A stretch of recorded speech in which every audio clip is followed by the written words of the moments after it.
au nom donc, de la motion 4, puisque ça représente quand même des milliers de militants qui ont pu voter lors de leur dernier congrès.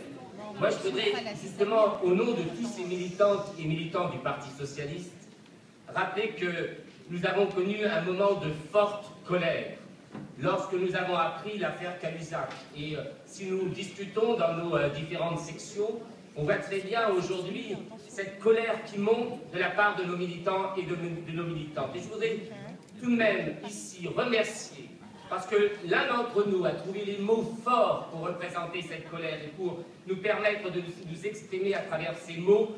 Je voudrais remercier notre camarade Gérard Filoche qui a su avec force exprimer la colère des militantes et des militants socialistes. Merci Gérard. Je voudrais également vous dire que face à ce drame qui a secoué le Parti socialiste, parce que ce n'est pas la peine de minimiser l'affaire, elle est particulièrement grave, parce qu'elle représente justement tout ce que nous luttons, contre tout ce que nous luttons.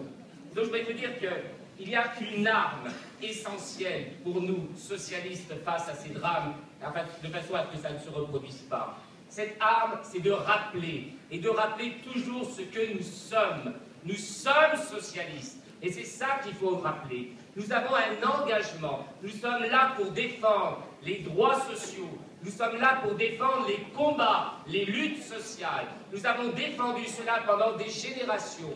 Et c'est pour cela, c'est dans ces luttes aussi que nous avons entendu tout à l'heure, que les salariés nous font confiance. Parce que si le changement n'intervient pas, alors être socialiste, à quoi ça sert? Si lorsque nous sommes au gouvernement, nous n'entendons pas cette voix des salariés, alors vraiment, chers camarades, à quoi nous servons? Il est évident que si nous rappelons, et si nous rappelons constamment que nous sommes socialistes, ceux qui ne pensent pas comme nous, ceux qui viennent ici pour se servir, ceux qui viennent ici pour encaisser, comprendront qu'ils n'ont rien à faire parmi nous, parce que nous défendons un idéal de justice et de droits sociaux. Nous sommes socialistes. Bravo! Que faire vis-à-vis de cette situation? Cette situation, c'est un drame, nous l'avons connu. Et maintenant, nous n'avons qu'une chose à faire. Une chose essentielle parce que c'est les Françaises et les Français qui nous ont soutenus. Nous devons agir. Agir. Voilà ce que les Françaises et les Français attendent de nous. Quelles actions nous allons mettre en place? Nous avons 3 actions à mener aujourd'hui rapidement. La première action, c'est bien sûr pour l'emploi. Il faut mener cette bataille du chômage. Il faut aller beaucoup plus loin. Il faut oser plus vite, plus loin dans les réformes, de façon à pouvoir. Et je le demande à Arlène Désir.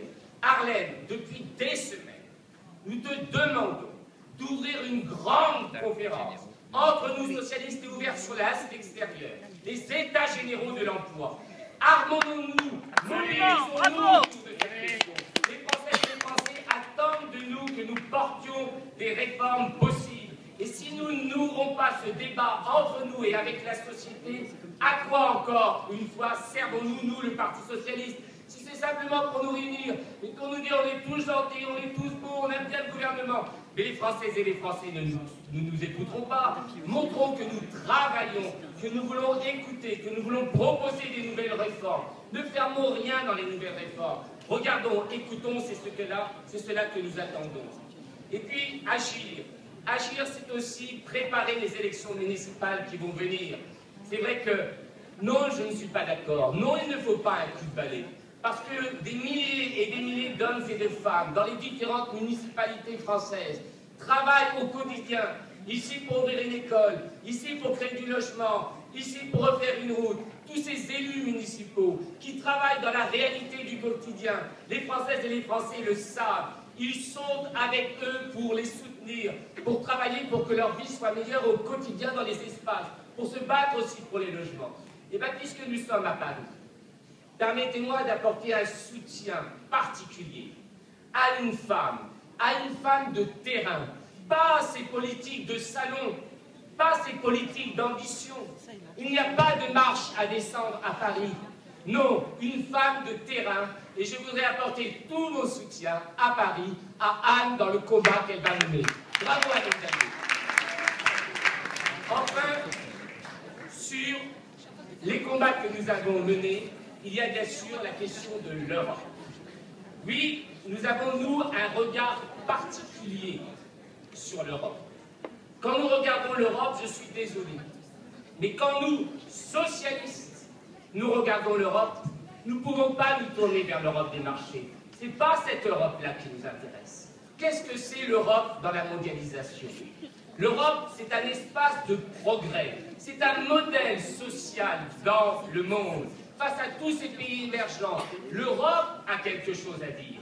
Et l'Europe, elle n'a surtout pas à dire ce que nous entendons avec Cameron et Merkel. C'est pour ça qu'il faut absolument que les socialistes soient rassemblés derrière François Hollande. Oui, François Hollande a raison. Oui, c'est lui qui mène le combat pour la réorientation de l'Europe. Il est le seul Européen aujourd'hui à mener ce combat.